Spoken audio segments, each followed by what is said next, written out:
సాగునీటి కోసం దశాబ్దాలుగా ఎదురుచూసిన గిరిజన తండాల కళ నెరవేరింది. బీఆర్ఎస్ హయాంలో చేపట్టిన లిఫ్ట్ పనుల పూర్తి ట్రయల్ రన్ విజయవంతం కావడంతో ఆనందం వ్యక్తం చేస్తున్నారు. తెలంగాణ తొలి సీఎం కేసీఆర్, మాజీ మంత్రి నిరంజన్ రెడ్డికి ప్రత్యేక కృషితో సాధ్యమైందని అంటున్నారు. వనపర్తి జిల్లా ఖిలా ఘనాపురం మండలంలో 71 కోట్లతో 4500 ఎకరాలకు సాగునీరు అందించే Karnetanda lift irrigation trial run success అయింది. దీంతో గత బీఆర్ఎస్ ప్రభుత్వం చేసిన కృషి ఫలితాలు రైతులకు అందనున్నాయి. మరిన్ని వివరాలు మా ప్రతినిధి నరేష్ అందిస్తారు. బీడు భూములకు సాగునీరు అందించాలని గత బీఆర్ఎస్ ప్రభుత్వం చేపట్టినటువంటి కృషి ఫలించింది. గణపురం మండలంలో ఎత్తైన ప్రాంతంలో ఉన్నటువంటి గిరిజన తండాలకు సాగునీరు ఇవ్వాలనేటటువంటి ఉద్దేశంతో చేపట్టినటువంటి Karnetanda lift irrigation scheme trial run విజయవంతమైంది. దశాబ్దాలుగా సాగునీటి కోసం ఎదురు చూసినటువంటి కర్నెతండా వాసుల కళ నెరవేరింది. ఇదే అంశానికి సంబంధించి మనతో పాటు మాట్లాడడానికి కర్నెతండా వాసులు ఉన్నారు. వారితో మాట్లాడదాం.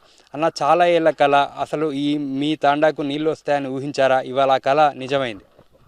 మేమైతే గత 50 సంవత్సరాలకు వెళ్ళి సాగునీరు కొరకు ఎన్నోసారి ప్రయత్నం చేసినారు. మా తాత ముత్తాతల కాడ నుంచి కూడా ప్రయత్నం చేసినారు. కాంగ్రెస్ ప్రభుత్వం ఉన్నప్పుడు చిన్నారెడ్డి గారు కూడా మంత్రిగా ఉన్నప్పుడు కూడా కిలాగన్పూర్ మండలానికి సాగునీరు తీసుకురావాలనే ప్రయత్నం చేసినాం. ఆనాడు రాజశేఖర రెడ్డి ముఖ్యమంత్రిగా ఉన్నప్పుడు కూడా ఇక్కడ గన్పూర్ మండలానికి సర్వేకి మాత్రమే పరిమితమైంది. అది పూర్తి కాలేదు సర్వే కూడా. దాని తర్వాత తెలంగాణ రాష్ట్ర ప్రభుత్వం ఏర్పడిన తర్వాత తొలి ముఖ్యమంత్రి ఉద్యమకారుడైనటువంటి కేసీఆర్ గారు ముఖ్యమంత్రి అయిన తర్వాత ఆనాడు మన నిరంజన్ గారు స్వల్ప ఓట్లతో ఓడిపోయినప్పటికీ కూడా ఆ రోజు వారికి రాష్ట్ర ప్లానింగ్ బోర్డు వైస్ చైర్మన్గా మన ముఖ్యమంత్రి కేటాయించిన తర్వాత తొలి ప్లానింగ్ బోర్డు వైస్ చైర్మన్గా ఉన్నప్పుడు గన్పూర్ మండలానికి రావడం జరిగింది. మేమందరం గన్పూర్ మండలం ఉన్నటువంటి రాజకీయ నాయకులు కానీ, ప్రజలు కానీ, రైతులు కానీ అందరూ కూడా మేము నిరంజన్ రెడ్డి గారికి విన్నపం చేయడం జరిగింది. సార్, గత పాలకులు ఎన్నిసార్లు కూడా ఎన్ని సంవత్సరాల నుంచి కూడా మేము సాగునీరు కొరకు ప్రయత్నం చేసినా ఎవరు కూడా పట్టించుకోలేదు. మీరైనా ఇప్పుడు తెలంగాణ రాష్ట్ర ప్రభుత్వం వచ్చిన తర్వాత సాగునీరు మీద ఈరోజు కేసీఆర్ గారు దృఢ సంకల్పంతో ఉన్నారు కాబట్టి సాగునీరు తీసుకురావడానికి ప్రయత్నం చేయడం చెప్పినాక మంగనూరు కాల్వ నుంచి 28 కిలోమీటర్ నుంచి మంగనూరు కాల్వ దగ్గర నుంచి గన్పూర్ మండలానికి ఎండాకాలంలో గణప సముద్రానికి నింపినటువంటి ఘనత మన నిరంజన్ గారికి దక్కింది. దాని తర్వాత గణపూర్ మండలానికి సాగునీరు వచ్చిన తర్వాత హరీశ్రావు గారి నాయకత్వంలో అక్కడ మేము ఫౌండేషన్ వేసినప్పుడు మేమందరం కూడా గిరిజన తాండలు, ఇక్కడ ఉన్నటువంటి గిరిజన తాండలు దాదాపుగా 16 గ్రామాలు ఉన్నాయి. మరి అదేవిధంగా లట్టుపల్లి గ్రామంలో ఒక 6 తాండలు, మన గన్పూర్ మండలంలో ఒక 10 తాండలు, జంగమాయపల్లిలో ఈ విధంగా మొత్తం కూడా 16 తాండలు కానీ గ్రామాలు కానీ 5000 ఎకరాలకు సాగునీరు గడ్డ పైన ఎత్తైన ప్రాంతంలో ఉంది కాబట్టి ఇది రావడం లేదు సార్. ఖచ్చితంగా మీ హయాంలోనే కేసీఆర్ ముఖ్యమంత్రి ఉన్నప్పుడే ఈ సాగునీరు వస్తుంది. మరి మీరు ఇప్పుడు చేయకపోతే జీవితంలో మేము సాగునీరు చూడలేకపోతున్నామని చెప్తే ఆ రోజు planning board vice chairman Niranjan గారు ఒకటే అన్నారు, నా కృషి వల్ల నేను ఖచ్చితంగా కర్నెతాండా లిఫ్ట్కు నేను ఖచ్చితంగా శాంక్షన్ చేస్తా, కేసీఆర్ని ఏ విధంగా ఒప్పించి తెస్తా అని చెప్పి మాట వారు చెప్పిన తర్వాత వాళ్ళు 6 నెలలనే ఈ లిఫ్ట్ మనం మంజూరు చేయడం జరిగింది. ఈ మంజూరు చేసిన తర్వాత కూడా ముఖ్యమంత్రి గారు ఆ రోజు వనపర్తి జిల్లాలో పర్యటనలో భాగంగా మన ఈ ఫౌండేషన్ కూడా వేయడం జరిగింది. ఫౌండేషన్ వేసిన తర్వాత ఒక 8 నెలల నుంచే పనులు మనం స్టార్ట్ అయ్యి దాదాపుగా బీఆర్ఎస్ ప్రభుత్వం అధికారంలో ఉన్నప్పుడు జూన్, జూలై, అక్టోబర్ వరకే దాదాపుగా 80% పనులు పూర్తయినాయి. దాని తర్వాత కంప్లీట్ అయిన పనిని కూడా ఈ కాంగ్రెస్ ప్రభుత్వం వచ్చిన తర్వాత దాదాపుగా 2.5 సంవత్సరాల నుంచి చాలా లేటుగా చేయడం జరిగింది. ఎందుకంటే ఎవరు కూడా ప్రజాప్రతినిధులు కానీ ఎవరు పట్టించుకోలేదు. దాని తర్వాత మేము ఇప్పుడు ఉన్నటువంటి planning board vice chairman Chinnareddy గారి దగ్గర పోయినాం. సార్, గత ప్రభుత్వంలో మన నిరంజన్ గారు చేసిన ఈ కాల్వను ఇప్పుడు అది అసంపూర్తిగా ఉన్నాయి. మీరన్నా కనీసం గతంలో మీరు ప్రయత్నం చేసినా కూడా కానప్పటికీ కూడా ఇప్పుడన్నా మీరు ప్రయత్నం చేయండి అంటే నేనేం చేయాలంటే, సార్ అన్ని పనులు కంప్లీట్ అయినాయి, ఒక సబ్స్టేషన్ మాత్రమే రావాలి, 2.5 కోట్లు డబ్బులు మంజూరు ఈ ప్రభుత్వం చేస్తే ఈ సబ్స్టేషన్ మంజూరు అయితే మనకి కాల్వ ట్రయల్ రన్ చేసి ఈరోజు రైతులకు సాగునీరు ఇచ్చే అవకాశం ఉంటుందని చెప్పి దీనికి 2.5 కోట్లకు చిన్నారెడ్డి గారు కూడా సహకరించి ఈ 2.5 కోట్లు వారు మంజూరు చేయడం జరిగింది. వాస్తవంగా నిరంజన్ రెడ్డి కృషి ఎంత ఉందంటే చాలా కృషి. నిజంగా ఇక్కడ ఉన్నటువంటి రైతులు ఎప్పుడు కూడా నిరంజన్ గారికి మేము రుణపడి ఉండాలి. ఈ సాగునీరు వస్తుందనే కూడా ఎప్పుడు కూడా కలగలేదు.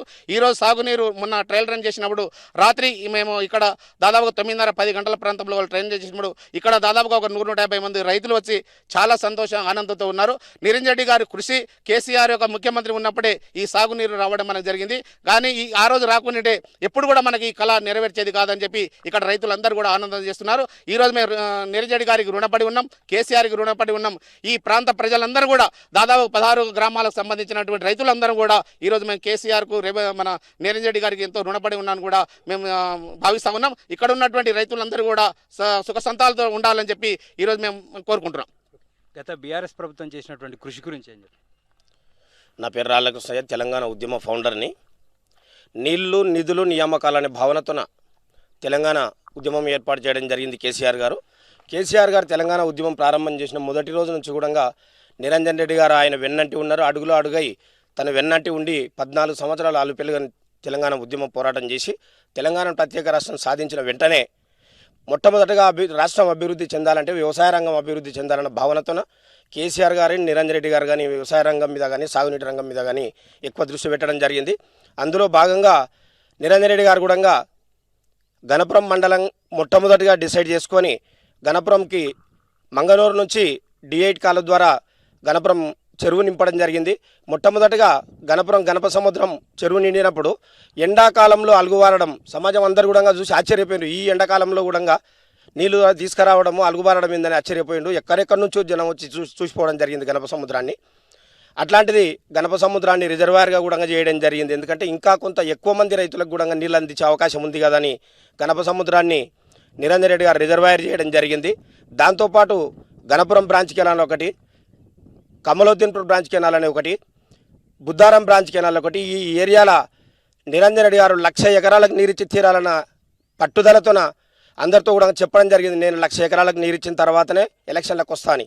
1,00,000 ఎకరాలు కాదు, ఈరోజు నిరంజన్ రెడ్డి గారు 1,30,000 పైచిలకు ఎకరాలకు నీరిచ్చి చాలా నా జన్మ ధన్యమైందని హ్యాపీగా చెప్పుకోగలుగుతున్నాడు. ఎందుకంటే రైతులందరూ రాష్ట్రమంతా అభివృద్ధి చెందాలంటే రైతాంగం బాగుండాలి. దాంట్లో రైతులందరికీ కూడా వ్యవసాయం ముందు కరెంటు కానీ నీళ్లు కానీ పుష్కలంగా ఉండాలి. దానికోసమని మొట్టమొదటిగా రాష్ట్రం ఏర్పడ్డేమంటే నీళ్ళు కరెంటు ఇవ్వడం జరిగింది, ఉచిత కరెంటు 24 గంటలు. దాంతోపాటు నీళ్లు కూడా అన్ని ఏరియాలలో నీళ్లు పండిస్తున్నప్పుడు అంతటా ఉన్న కంటే ఈ కర్ణతాండ వైపు ఎన్నో తాండాలు బాగా ఎత్తైన ప్రదేశాలలో ఉన్నాయి. ఇక్కడ ఈ ఎత్తైన ప్రదేశాలకు అన్ని ఏరియాలలో నీళ్ళు ఇచ్చినాం. కానీ అప్పటికి కూడా నిరంజన్ రెడ్డి సార్కి ఇంకా తృప్తి ఇంకా కొంత అసంతృప్తిగా ఉంది. ఎందుకంటే ఈ ఎత్తుల మీద ఉన్న వీళ్ళందరికీ కూడా నీళ్ళు అందించలేకపోయినాం కదా, వీళ్ళకు కూడా నీళ్ళు ఇవ్వాలన్న వీళ్ళ కోరిక పైన ఎత్తున్నటువంటి తాండాల వాసుల కోరిక పైన సారు కర్ణతాండ లిఫ్ట్ ఇరిగేషన్ ఏర్పాటు చేయడం జరిగింది. సారు ఆ రోజు కర్ణతాండ లిఫ్ట్ ఇరిగేషన్ ఏర్పాటు చేయడం వల్ల గణపురం మండలంలో ఉన్నటువంటి ఎత్తైన తాండాలతో పాటు ఈ తాండాలు కానీ సోలిపూర్ కానీ ఉప్పర్పల్లి కానీ గణపురం మండలంతో పాటు అడ్డాకుల మండలానికి కూడా ఎన్నో గ్రామాలకు 4,000 పైచలకు ఎకరాలకు కూడా ఇక్కడ నుంచి సాగునీరు అందించే అవకాశం ఉంది. ఇది బాగా ఎత్తైన ప్రదేశం, ఎక్కడికైనా ఎంత దూరమైనా నీళ్ళు తీసుకుపోవచ్చు. కాబట్టి ఈ ఎత్తైన ప్రదేశాన్ని ఎన్నుకొని సారు ఈ లిఫ్ట్ ద్వారా జనానికి అందరికి కూడా నీళ్లు ఉంటే సార్లు ఎంత దూరమైనా తీసుకుపోతాము, ఏదైనా సాధించగలము, ఎక్కడికైనా కూడా తీసుకుపోగలం అనేది ఇది ఒక శుభసూచకం. ఇది ఎందుకంటే దీన్ని చూస్తే నీరు ఎక్కడికైనా కూడా పారించగలము అనేది ఒక నమ్మకం కల్పించింది నిరంజన్ రెడ్డి సార్ గారు. మీరు చెప్పండి, మీ తండాలో కృష్ణా నీళ్లు పారుతూ ఉన్నాయి, అసలు ఇది ఈ సిచ్యువేషన్ చూస్తారని అనుకున్నారు? ఎప్పుడు అనుకోలేదు. ఈ జీవితంలో ఇది అవుతుందని ఊహించ కూడా లేదు. ఇది వాస్తవం అంటే నిరంజన్ రెడ్డి సార్ పుణ్యమే. ఆయనకి ఎంతో అభివృద్ధి రుణపడి ఉండాలి. కాబట్టి ఈ తాండనే కాదు, బిజ్నపల్లి మండలంలో కూడా దాదాపు మీట్య తాండ, భీమున్ తాండ, చిన్నపీరు తాండ, ఇంకో ముక్కర్ తాండ, ఇటువంటి బిజ్నపల్లి మండలానికి కూడా ఈ నీరు ఇక్కడి నుండే పారుతుంది. కాబట్టి ఆయన చేసింది చాలా రుణపడి ఉండాలని కోరుకుంటున్నాం. మీ తాండాకు సాగునీరు వచ్చింది, ఎట్లా ఫీల్? మేము చాలా సంతోషంగా ఫీల్ అవుతున్నాము. మాకు వాస్తవంగా ఈ అడవిలో బతుకుతున్నాం, మేము ఎత్తైన ప్రదేశంలో ఉన్నాము. మాకు ఈ నీళ్లు వస్తాయని చెప్పేసి కూడా మేము ఈ నీళ్ళ ద్వారా మేము పంటలు పండించుకుంటామని మేము అసలు కళలు కూడా అసలు ఊహించుకోలేదు. మాకు ఈ నీళ్లు రావడం మా ఎంపీ కృష్ణనాయక్ గారి పెద్ద చొరవ, ఆయన మా దేవునితో సమానం మేము భావించుకుంటున్నాం. దాంతోపాటు మా నిరంజన్ రెడ్డి సార్ ఎమ్మెల్యే మా మంత్రి అయిన తర్వాత ఆయన మా నీళ్ళు రావాలని చెప్పేసి మా ఎంపీ కృష్ణనాయక్ గారు సార్ దగ్గర వెళ్ళి రైతులతో సమక్షంలో కూర్చొని అందరు మాట్లాడి మాకు ఈ నీళ్లు రావడం మేము చాలా సంతోషంగా ఫీల్ అవుతున్నాం. కర్ణతండతో పాటు దాదాపుగా 16 తండాలు 8 గ్రామాలకు సంబంధించి మొత్తం 4,500 ఎకరాలకు కర్ణతండ లిఫ్ట్ ఇరిగేషన్ స్కీమ్ ద్వారా సాగునీరు అందనుంది. వనపర్తి నియోజకవర్గంలోనే ఎత్తైన ప్రాంతానికి సాగునీరు అందించాలనేటటువంటి లక్ష్యంతో ఈ ఎత్తిపోతల పథకాన్ని అప్పటి మంత్రి నిరంజన్ రెడ్డి ప్రత్యేక చొరవతోటి దీన్ని మంజూరు చేయడం, దాదాపుగా బీఆర్ఎస్ ప్రభుత్వ హయాంలోనే 85-90% పనులు కూడా పూర్తి చేయడం జరిగింది. దీనికి సంబంధించి ట్రయల్ రన్ విజయవంతం కావడంతో వచ్చే వానాకాలం నుంచి కూడా ఈ ప్రాంతంలో ఉన్నటువంటి భూములకన్నిటికీ కూడా సాగునీరు అందుతుండడంతో రైతులంతా కూడా తమ ఆనందాన్ని వ్యక్తం చేస్తూ ఉన్నారు.